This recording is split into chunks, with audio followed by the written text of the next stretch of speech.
Confira agora no Direito e Cidadania uma entrevista da jornalista Cíntia Lages com o presidente nacional da OAB, Marcos Vinícius Furtado Coelho, onde ele fala sobre o papel do CNJ no Poder Judiciário brasileiro. E hoje o programa Direito e Cidadania veio até a sede da OAB aqui em Teresina para conversar com o presidente nacional da Ordem, o advogado Marcos Vinícius Furtado Coelho, que participa na nossa cidade de um evento anual realizado pela seccional da Ordem aqui em Teresina. Bom, doutor Marcos, a OAB ela tem cada vez mais se destacado como protagonista de questões cidadãs, acompanhando as questões da política do país, que vive um momento muito delicado, né? Esse resgate também, eu acho que tem muito a ver com a sua gestão à frente da OAB, né? Mas qual é a avaliação que o senhor faz desse momento, né, da Ordem participando de todas essas questões? Muito bem, muito bom, Cíntia, prazer participar do programa, seu, do Jurandir, grandes, enfim, colega advogado e jornalista, que são queridos amigos acima de tudo. Gostaria de enfatizar, Cíntia, que a Ordem, ela é dos advogados, mas ela é também do Brasil. Então a OAB, ela tem essa missão de defender as causas da advocacia, mas também está ao lado da sociedade brasileira para que a sociedade tenha uma entidade que seja porta-voz de seus desejos, de suas lutas, de sua pauta. A missão da OAB, ela decorre da história do Brasil, né? Sempre em momentos cruciais a Ordem esteve ao lado da sociedade brasileira, nos momentos de redemocratização, de luta contra a ditadura, pela constitucionalização do Brasil, impeachment de presidente da República, a Ordem já propôs. Então, a Ordem sempre esteve auscultando a sociedade brasileira. E a própria Constituição do Brasil nos dá também essa obrigação, e a lei que cria a OAB diz que nós temos o dever de nos portar como a voz constitucional do cidadão. E nesse momento, vivemos, sem dúvida alguma, no Brasil uma grave crise, que é uma crise ética, política e econômica. Uma crise econômica muito baseada e muito provocada pela crise política. E, por sua vez, a crise política muito estimulada pela crise ética. Então, a Ordem tem defendido que haja o combate à corrupção, por óbvio. Nós não podemos conestar com a prática de corrupção que drena os recursos públicos que deveriam ser utilizados na melhoria da qualidade da população, no investimento em infraestrutura, não é? Aplicado em educação e em saúde, para o enriquecimento de poucos. Então, a Ordem entende que é preciso sim um combate à corrupção não apenas repressivo, mas a punição dos culpados é algo importante, mas não resolve o problema como um todo. É preciso também fazer um combate preventivo à corrupção, mudando o sistema eleitoral brasileiro, fazendo uma reforma política que não estimule a corrupção. As campanhas eleitorais hollywoodianas, milionárias, não podem continuar a existir no nosso país. Não fecha a conta. A proibição do financiamento, né, privado sempre foi uma bandeira da Ordem, né? O financiamento privado, esse envolvimento de empresas e candidatos e partidos, nunca se afigurou bom. Porque o eleito, por vezes, ele presta contas a quem financiou e não ao povo que elegeu. Isso é ruim. E não é almoço grátis. Os próprios delatores aí desta Operação Lava Jato já disse lá no Congresso que não existe almoço grátis. Um empresário que doa 10, 15, 20 milhões a um candidato, ele espera depois alguma vantagem, algum favor, imagina-se. E isso já conturba o ambiente de um negócio do Estado que deve ser um ambiente de limpidez, de pensar apenas na população. Mas, para além do financiamento, é preciso verificar os custos das campanhas eleitorais. Nós temos que proibir gastos supérfluos, temos que diminuir custos. Deste modo, nós iremos fazer um sistema que não estimule a prática de corrupção. Mas, ao passo que a OAB prega e defende que haja a investigação profunda, denúncias fundamentadas, a defesa respeitada e o julgamento justo e imparcial por parte de magistrados, nós entendemos que o devido processo legal há de ser respeitado. As garantias fundamentais de todos. Nós não podemos fazer do Brasil uma terra arrasada, em que o cidadão ele é processado sem o direito de defesa, não. Queremos que tudo seja feito de acordo com a Constituição da República. E assim, a OAB ocupa o espaço de ser protagonista dessa causa da República, sem deixar se levar pelo governo nem pela oposição. Eu costumo dizer que a OAB ela não é longa-manos de governos, nem linha auxiliar da oposição. O nosso papel não é substituir os partidos políticos do seu debate, mas o nosso papel é dar voz à população brasileira na reclamação dos seus direitos. É assim que eu penso que a OAB irá protagonizar nesse momento da história do Brasil. Bom, e nesse momento também a gente tem algumas questões que eu acho interessante para o nosso público que ele possa entender. São algumas, principalmente matérias que tramitam hoje no Congresso Nacional e que a gente fica imaginando como é que elas chegaram até lá e por que nesse momento tão importante, com tantas coisas que o país precisa discutir, questões assim mais graves realmente que eu acho, elas aparecem como se fosse uma bandeira de A ou B. É o caso, por exemplo, do defesa do fim do exame da ordem. A gente vê isso como sendo uma espécie de retaliação ao que a ordem faz ou a forma como ela age no momento. Isso acaba tornando a situação toda mais complicada ainda, né? Porque o brasileiro não entende nada no meio de tanta coisa importante, não que o exame não seja importante, né? É verdade. O exame da OAB, Cíntia, que é um teste que é feito para saber se a pessoa possui o mínimo de conhecimento jurídico para exercer a profissão, ela parte do seguinte princípio. O Estado juiz, o Estado Ministério Público, o Estado investigador, o Estado fiscal é composto por pessoas concursadas, por pessoas que se submeteram a um teste de conhecimento. Por que o cidadão que tem em seu favor o advogado não tem que também saber se aquele profissional tem um mínimo de conhecimento? Olha o quanto que o cidadão ficaria enfraquecido na relação com o Estado. Em todos os países do mundo em que o Estado de Direito possui alguma relevância, o exame para ser advogado existe. Existem tantos conselhos no Brasil, nos Estados Unidos da América, no Japão, no Chile, na Grécia, na Itália, na França, na Inglaterra, no Portugal, Espanha, em todos os países há exame para ser advogado. E em nenhum desses países esse é um tema existente. Quer dizer, por que o Brasil discute esse assunto? Imagina-se que é o fato de que a OAB às vezes incomoda. Às vezes a OAB diz coisas que não agrada um ou outro parlamentar. E o parlamentar, por vezes, em retaliação à nossa entidade, pensa de acabar o exame de ordem. Porque imagina-se que o exame de ordem seja benéfico à OAB do ponto de vista financeiro, e não é. Imagine, Cíntia, telespectadores, Jurandir, avalia-se que nós temos hoje cerca de 1 milhão de bacharéis que não têm exame de ordem. Porque por ano são 100 mil estudantes que se formam, cerca da metade, 50 mil, se transformam em advogado e 50 mil não passam o exame de ordem. Esse é o número. Então, a cada ano nós temos 50 mil pessoas que não conseguem passar no exame de ordem, mas podem repetir nos anos seguintes. 1 milhão de pessoas, se nós da OAB aceitássemos para dentro da OAB, nós teríamos uma arrecadação adicional de 900 milhões de reais ano. Porque a anuidade de um advogado é 900 reais.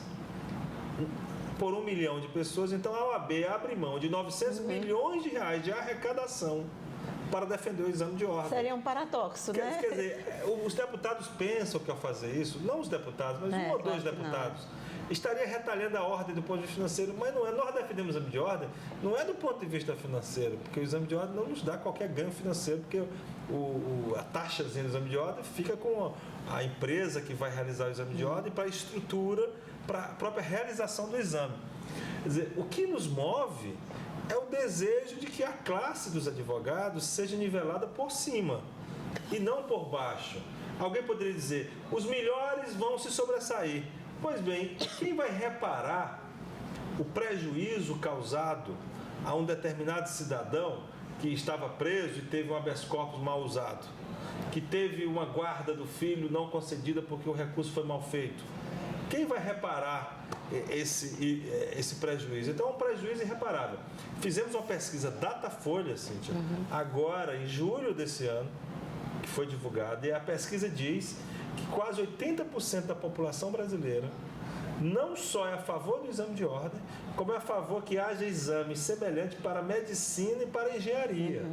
Quer dizer, a população quer o caminho inverso, o caminho de estender os outros cursos e não de acabar em relação à OAB. Mas eu tenho aqui a certeza, eu tenho conversado muito com os líderes partidários, com os deputados federais e senadores, e essa opinião no Congresso é de uma minoria que quer acabar o exame de ordem, a ampla maioria entende que isso não é pauta hoje para o país.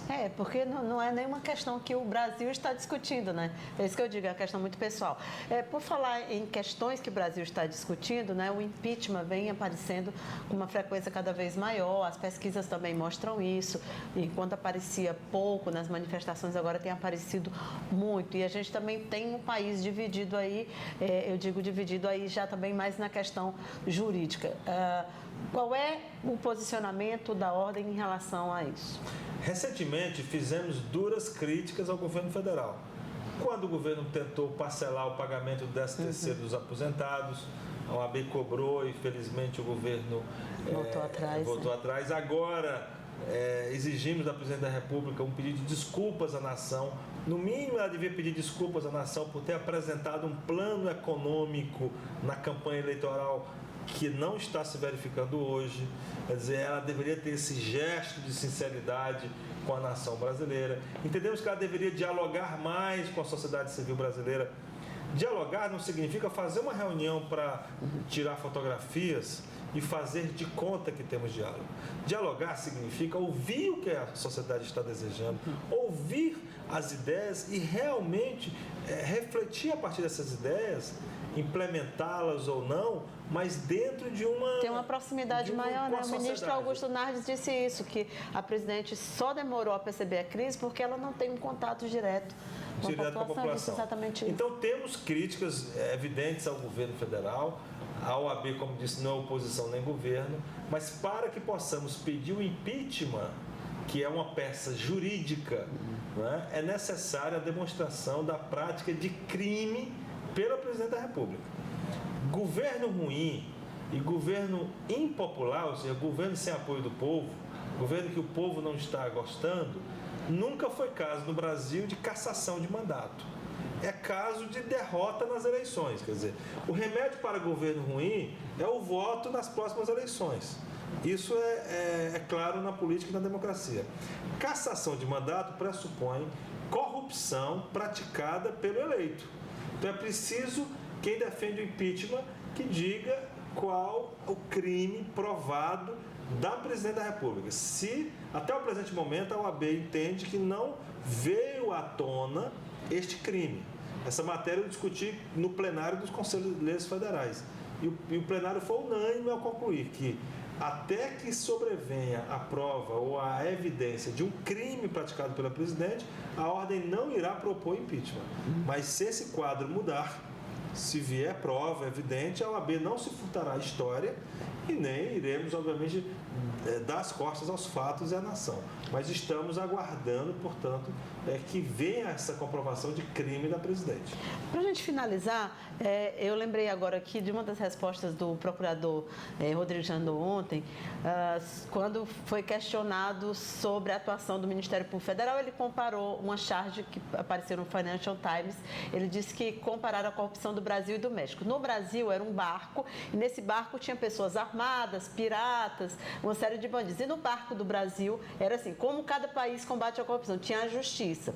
Minha pergunta é, o senhor também acha, como ele acha, que as instituições saem fortalecidas de todo esse período nebuloso que a gente está vivendo? Apesar de algumas coisas impensáveis, como um senador da República xingar um procurador da tribuna, do Senado, essas coisas que a gente está acompanhando e que eu acho, assim, a gente acompanha meio perplexos, né?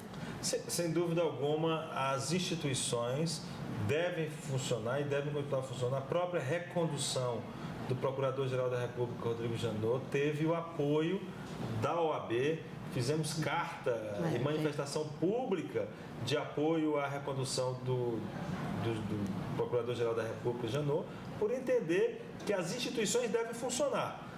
O Ministério Público deve continuar fazendo seu papel, sem pressão política, com independência.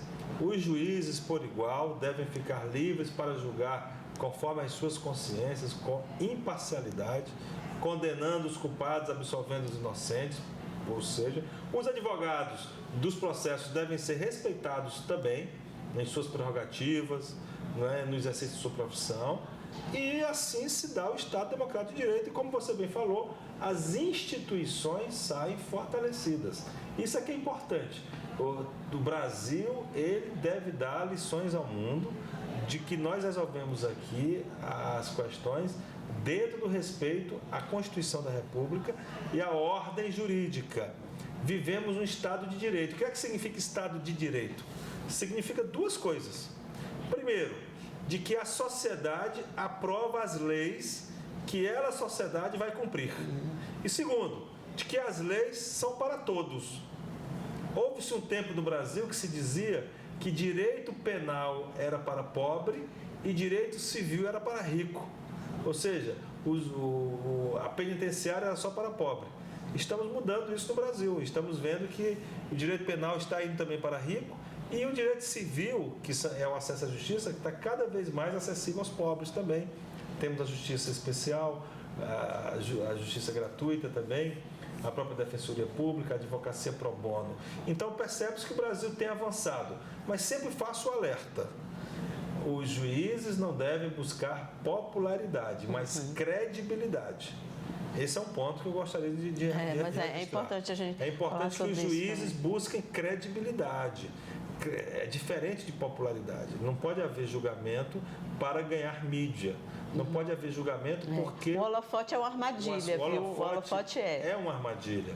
Você vê que todos aqueles que buscaram popularidade, com o passar do tempo, são esquecidos. Você tem que buscar credibilidade, com a convicção e a segurança do que está fazendo.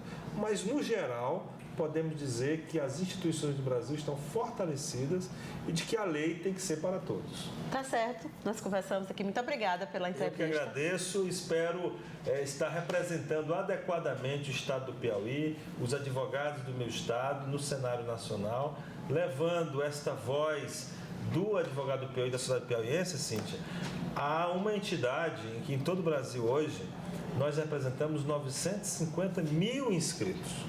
Hoje nós temos 950 mil inscritos na Ordem dos Advogados do Brasil, do Oiapoque ao Chuí. E temos levado, e onde eu vou, eu levo a ideia e a convicção de que aqui no Piauí nós temos pessoas que em número, em demasia, capazes, competentes e que são importantes para construir o futuro da nação. É isso que eu imagino que deve ser o papel de todos nós. E temos procurado em Brasília abrir espaços para outros piauienses. Agora mesmo tivemos a indicação do Norberto Campelo para o Conselho Nacional de Justiça. Primeira vez, né, que primeira vez o piauiense. A primeira vez que o piauiense também chegou ao Tribunal Regional Federal da Primeira Região, em Brasília, o Cássio Nunes Marques.